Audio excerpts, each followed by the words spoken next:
didn't have to knock me out, but I'm still holding the throne. You'll never know till it's over. So pretty it hurts. Just beware of. Hello YouTube.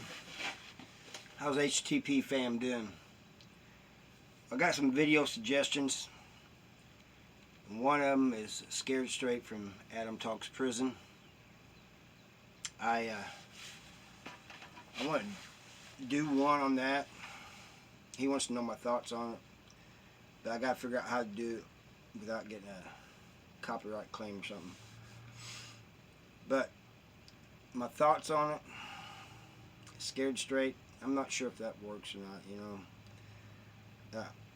Maybe it does with a few people, but you know, like they had that in our prisons a few times too, you know, and a lot of times the youngsters would be just laughing and stuff, you know. Some of them were scared, you could tell they were scared, but some of them was just laughing like it was a joke.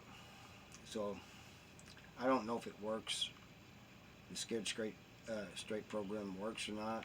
As far as the show goes, I'll try to do a reaction to one of those sometime in the future. Somebody mentioned to me, it wasn't so much a question, but they was asking about, you know, how out west you hear about the yards being segregated by race and gangs and stuff. But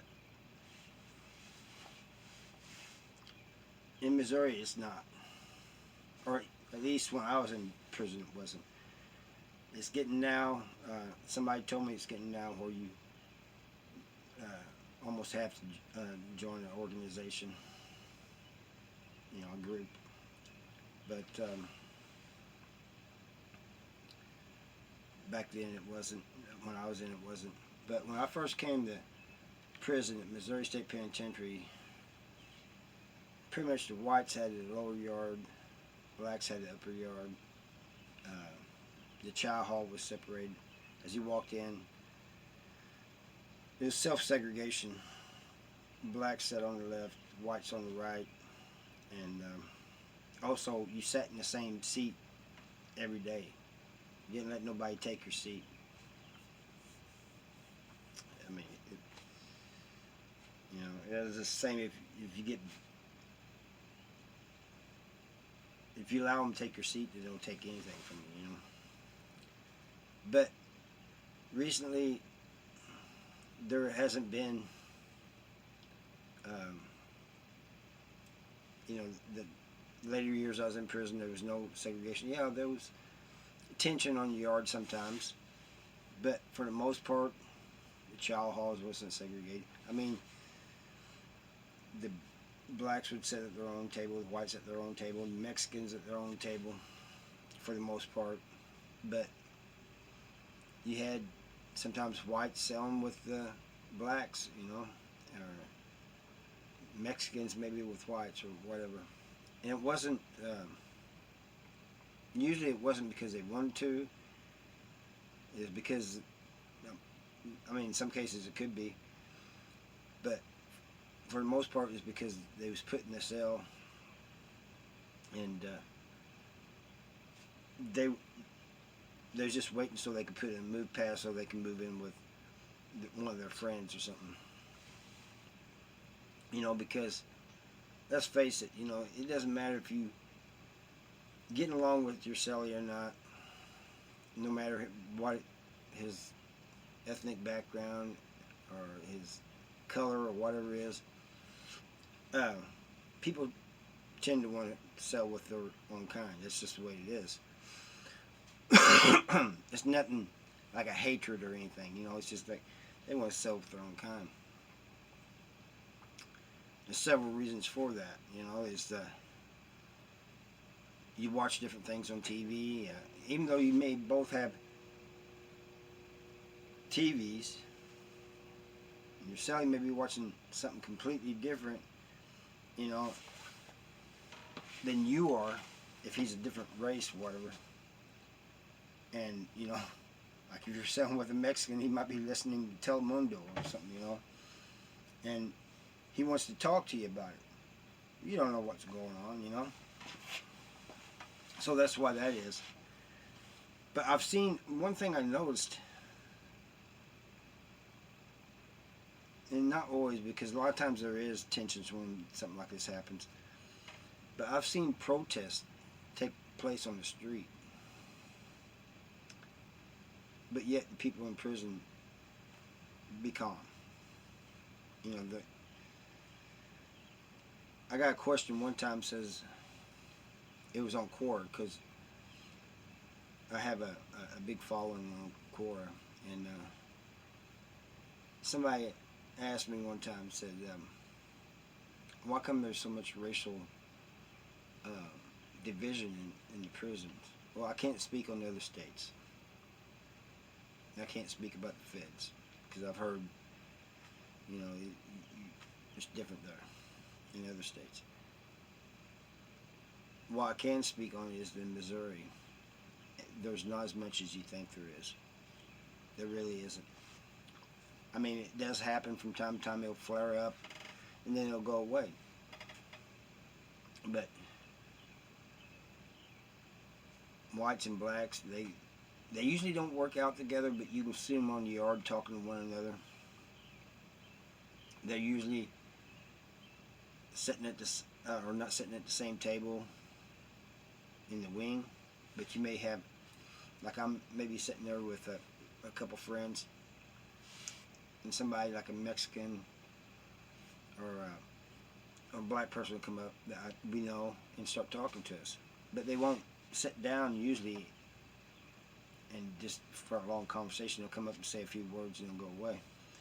But unless it's like cards or some other games, you know, dominoes or something like that, they don't care who gets in, you know.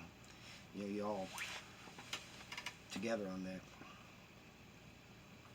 So, and I told him, I said, I explained all this to him, and I told him, people in the free world can take note of this and learn from it. You know, it's not, if we in prison can get along with one another, then everybody out here can too. Because at least in Missouri, the racial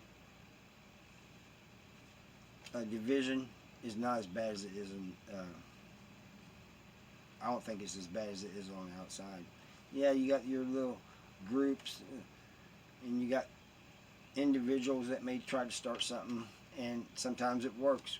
But for the most part, people get along, you know. And somebody asked me to do a video on a certain YouTuber. I think I'm going to leave his name out because, you know, it just, for one thing, there's a couple reasons why. If I mention his name, he and others are going to say I'm looking for views. Which I wouldn't mind more views, but I'm not going to do it that way. That's not the way I'm going to do it. But I will say this. I went to prison because somebody abused my brother. So anybody with a messed up case, I cannot stand. That's just the way it is, period. I don't care who you are. You got a messed up case, you're nothing in my books. You know, I don't have anything to do with you. You should be in prison for the rest of your life. That's the way I see it. Or worse. I mean, that's just the way I see it. I had Kevin one time, I told you guys about this in other videos, saved me from getting more time because there's a guy with a messed up case, but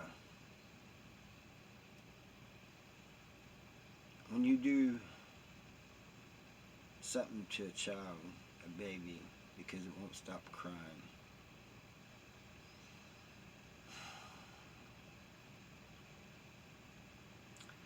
Yeah, I'm just thankful that Kevin was there, you know. But there are exceptions, and I've talked about this before too. I think I've talked about it on an individual basis to some of my subscribers. I've also talked about it on Quora, and I will say again that people with statutory rape, or people with that are in prison because of urinating in public, should not be in prison. This is the way I see it. I mean, really, you're going to run a child's life, an 18-year-old's life, because he just turned 18, and his girlfriend's still 17, and you're mad at him, so you're going to turn him in and run the rest of his life. The same way if I see somebody urinating in public, I may be mad at him, you know, especially if I'm with family, friends, or whatever. I may be really mad. But I'm not going to have charges pressed against him and have him put in jail, prison, whatever. Why? You know? That's ruining that person's life for no reason. I mean, you do stuff like that, you're petty in my book. That's just my personal opinion. Other people may see it differently, but that's the way I see it. There was another suggestion too, and I'm going to have to do a full video on that. It's not going to have to be just covering here and there on this video. So I'll get to that too. But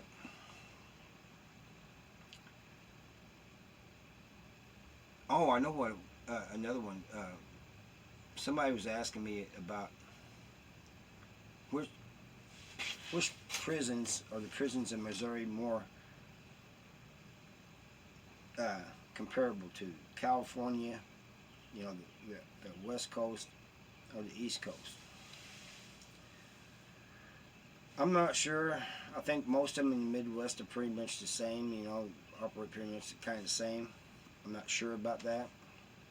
But from what I'm seeing on the other YouTubers, like from Virginia, Missouri seems to be a lot like Virginia, from what I'm seeing. But I have seen prisons different in the same state. So, you know, it depends on really what you're talking about. You know, when people ask me about, my son got 20 years, how much time is he going to do in Indiana? I don't know.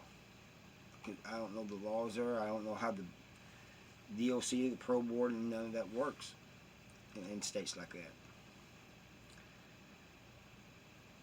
I mean, if it's anything like Missouri, or at least the way Missouri used to be, and it's their first offense, then they're going to do about a third of it, if it's their first offense. You know, they'll get out, let's see, 20 years, they'll get out in like 7 years or something. But that may have changed, because when I was in prison, people was talking about the 60% and the 80% and this and that. But I know when I first went to prison, the first time it was a third of your time. And then they came out, there used to be people was always talking about the 60% and the 80% thing, and I didn't really pay a whole lot of attention to it because it didn't really apply to me since I was doing a life sentence. But it was like it gave these people hope. You know, they'd hear one rumor about 60% or 80%, and next day it'd be all over the prison, and they're going to say, yeah, they passed this, they passed that. And they didn't pass nothing, you know. And what it is, a lot of times, See, information spreads real fast in prison, and rumors do too. So you have some guys that would just start these rumors on purpose just so they can sit back and laugh. I don't think it's funny myself, but anyway, that's all I got for you today. I thank you for watching, and I'll see you next time. Bye.